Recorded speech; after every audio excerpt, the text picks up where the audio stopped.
এই মাসের 10 দিন, এই প্রথম 10 দিন এতটা মর্যাদাপূর্ণ বা এতটা বৈশিষ্ট্যপূর্ণ, বলা হয়েছে যে এই দিনের ভালো কাজ করে আপনি আল্লাহর কাছে যতটা নেকি, সম্মান, মর্যাদা পাবেন, অন্য কোনো দিনের নেকি এই দিনগুলোকে হারাতে পারে না। এই দিনের আমল হচ্ছে সব থেকে শ্রেষ্ঠ। এই 10 দিন এখন আমরা অতিবাহিত করতেছি। এই 10 দিন এতটা মর্যাদাপূর্ণ যে কোরআনে এই সম্পর্কে ইঙ্গিত রয়েছে। যেমন সূরা ফজর 89 নম্বর সূরার শুরুটাই এই সম্পর্কে ইঙ্গিত রয়েছে যে আল্লাহ সুবহানাহু ওয়া তাআলা এখানে কয়েকটা বিষয়ের শপথ গ্রহণ করেছেন বা শপথ নিয়েছেন। তার মধ্যে এক হলো ফজরের ওয়াক্ত, ওয়াল ফজর। তারপর আল্লাহ বলেছেন ওয়ালায়ালিন আশর, 10 রাত্রির শপথ। ও মুরাদু বিহা আব্দুল্লাহ ইবনে আব্বাস, মুজাহিদ ও গায়রু ওয়াহিদ মিনাস সালাফ ওয়াল খালাফ, পূর্বের এবং পরের সমস্ত সৎলোক এই তাফসীর মেনে নিয়েছেন বা এটাই তাদের ব্যাখ্যা যে এই 10 রাত বলে আল্লাহ যে শপথ করেছেন তার 3টি ব্যাখ্যা করা হয়েছে। তার একটি হলো ও মুরাদু বিহা আশরু জিলহিজ্জা। ইবনে আব্বাস বলেন আল্লাহ এই 10 রাত কসম করেছেন বলতে জিলহজ মাসের এই প্রথম 10 দিনকে উদ্দেশ্য নেওয়া হয়েছে। তা আল্লাহ সুবহানাহু ওয়া তাআলার এই শপথের মাধ্যমে এই 10 দিনের মর্যাদা সমস্ত দিন থেকে পৃথক হয়ে যাচ্ছে।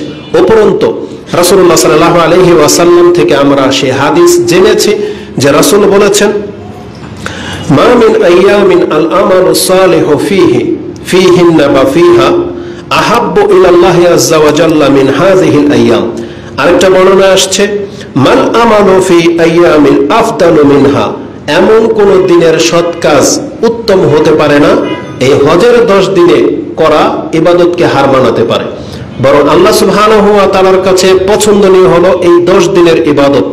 অন্য যে কোনো ইবাদতের মূল্যের তুলনায় এই 10 দিনের ইবাদতের মূল্য আল্লাহর কাছে বেশি বলে গণ্য করা হয়েছে। এইভাবে যখন রাসূল বলছেন ওয়ালাল জিহাদু ফি সাবিলিল্লাহ ইয়া রাসূলুল্লাহ, মানে আল্লাহর রাস্তায় জিহাদ করেও কি এত নেকি পাওয়া যাবে না বা আল্লাহর কাছে পছন্দনীয় হবে না? রাসূলুল্লাহ সাল্লাল্লাহু আলাইহি সাল্লাম বলেছেন ওয়ালাল জিহাদু ফি সাবিলিল্লাহ, জিহাদ করেও কেউ এতটা আল্লাহর পছন্দনীয় কাজ করতে পারবে না যতটা পছন্দনীয় আল্লাহর কাছে এই 10 দিনের ইবাদত। সুবহানাল্লাহ। তো আর যে ব্যক্তি আল্লাহর রাস্তায় শহীদ হয়ে যাবে তার কথাটা ভিন্ন, সেটা হাদিসে আপনারা আছে, এটা ভালো করেই জানেন। এই হাদিসটি ইমাম আহমদের ভাষা থেকে কোট করেছে 1978 রয়েছে, ইমাম তিরমিজি 757 এবং ইমাম বুখারী রাহিমাহুল্লাহ 969 এবং আবু দাউদের হাদিসটি 2438 রয়েছে। তাহলে এই 10 দিন সম্পর্কে আমরা এতটাই জেনেছি যে পৃথিবীর সবচেয়ে শ্রেষ্ঠ দিনগুলোর মধ্য থেকে এই 10 দিন হচ্ছে শ্রেষ্ঠ, যা আমরা অতিবাহিত করতেছি। আজকে তার দ্বিতীয় দিন। এই 10 দিন আমাদের করণীয় কি হাদিসে ইঙ্গিত করে দেওয়া হয়েছে। এখানে বিশেষ করে কোনো একটা ইবাদতের দিকে ফোকাস করা হয়নি। যদিও আমাদের বাঙালি সমাজের মাথা একটু মোটা, ভাবে একটু নিজের মতো করে, তারা প্রশ্ন করে যে হজের সিয়াম কবে থেকে শুরু হবে।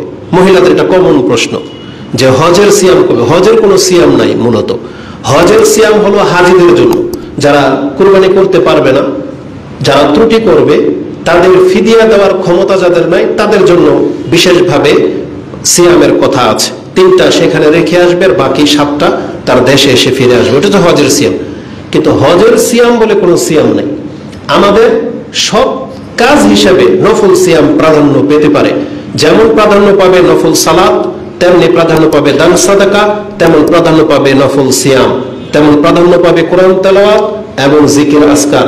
তারা অন্য কোনো বিষয় সম্পর্কে জিজ্ঞেস করে না, শুধু জিজ্ঞেস করে হজের সিয়াম কবে থেকে। হজের কোনো সিয়াম নেই। এটা হচ্ছে আমভাবে বলে দেওয়া হয়েছে আপনি যে কোনো ভালো কাজ শুরু করেন না কেন এই 10 দিন, সেটা জিকির আজকার হতে পারে, সিয়াম হতে পারে, দান সাদকা হতে পারে, 2 রাকাত সালাত হতে পারে, ভালো কাজের আদেশ, অসৎ কাজের নিষেধ, সব রকমের ভালো কাজ এই 10 দিনে করলেই হলো। যেটা করবেন সেটাই আপনার শ্রেষ্ঠত্ব প্রকাশ পাবে। এই জন্য খাসভাবে আমরা কোনো ইবাদতের দিকে আপনাকে ঠেলে দিচ্ছি না। আমরা শুধু বলবো আপনার এই সময়গুলো অত্যন্ত দামি সময় আপনি পার করতেছেন। আমাদের উচিত হবে আমাদের জবান, আমাদের চক্ষু, আমাদের কান, আমাদের অন্তর, আমাদের দেহটাকে এই 24 ঘন্টায় যে যত বেশি সক্ষম সে আল্লাহর বন্দিগিতে কাটাক। তার চোখ অলওয়েজ কোরআনের দিকে থাকুক, তার কান ভালো কথা শুনুক, তার জবান দিয়ে জিকির আজকারে লিপ্ত থাকুক, আর সে পারলে মাঝে মাঝে সালাত করুক, পারলে সিয়াম রাখুক। এই হচ্ছে 10 দিনের আমল। যে কোনো একটাকে প্রাধান্য দেওয়ার দরকার নাই, যার পক্ষে যেটা সহজ শুধুমাত্র ইবাদতের সাথে লেগে থাকলেই হলো, এটা আমাদের মেসেজ থাকবে। এছাড়া খাসভাবে কোনো ইবাদত এই 10 দিনে ধার্য করা হয়নি।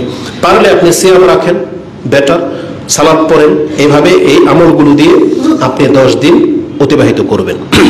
এই 10 দিনকে যদি আবার কম্পেয়ার করা হয়, তাহলে বিশেষ 2টি দিন আছে, যেই 2 দিনের মর্যাদা এই 10 দিনের চাইতে শ্রেষ্ঠ। তার একটা হলো ইয়মে আরাফা, 9 জিলহজ, আর একটা হচ্ছে ইয়মুন নাহার, 10 জিলহজ। যেই দিনগুলো সমস্ত দিন থেকে শ্রেষ্ঠ, মানে আপনি শ্রেষ্ঠর উপরে শ্রেষ্ঠত্ব পাবেন। যেমন সপ্তাহের মধ্যে জুমার দিন শ্রেষ্ঠ, ইবাদতের দিক থেকে বৃহস্পতিবার সোমবার দিন শ্রেষ্ঠ, তেমনি মৃত্যুর জন্য শুক্রবার নয় বরং সোমবার দিন শ্রেষ্ঠ। তেমনি বলা হয়েছে বছরে এই 10 দিন শ্রেষ্ঠ। এই 10 দিনের মধ্যে আবার বলা হয়েছে 2 দিন শ্রেষ্ঠ, আরাফা এবং ইয়মুন নাহার। ওই 2 দিনকে যদি আবার কম্পেয়ার করা হয়, তাহলে সবচাইতে শ্রেষ্ঠ দিন হচ্ছে ইয়মুন নাহার, কুরবানির দিন, 10ই দিন। এই দিনের মতন পৃথিবীর কোনো দিন কম্পেয়ার করে কেউ পারবে না, কারণ ওই দিনটাকে ইয়মে আজিম বলা হয়েছে, এটা মহান দিন। ওটা হচ্ছে হাজ্জুল আকবার, বড় হজের দিন। বড় হজ শুক্রবার, আরাফা কুরবানির সাথে রিলেটেড না, ওটা বারের সাথে সম্পর্ক না, ওটা হচ্ছে 10 তারিখের সাথে সম্পর্ক। যেই তারিখটা 10ই জিলহজ, এটাই হচ্ছে হাজ্জুল আকবার, সবচেয়ে বড় দিন। সেটা যে কোনো বারেই হইতে পারে, কিন্তু 10 তারিখটাই হলো হাজ্জুল আকবার। আমরা সেদিকে যেতে চাচ্ছি না। তাহলে এই 10 দিনের মধ্যে সর্বশ্রেষ্ঠ দিন হচ্ছে ইয়মে আরাফা এবং ইয়মুন নাহার।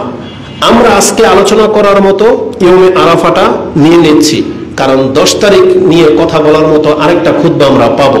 এই জন্য আজকে ইয়মুন নাহার নিয়ে কথা বলবো না, সেটা আগামী খুতবায় হবে ইনশাআল্লাহ।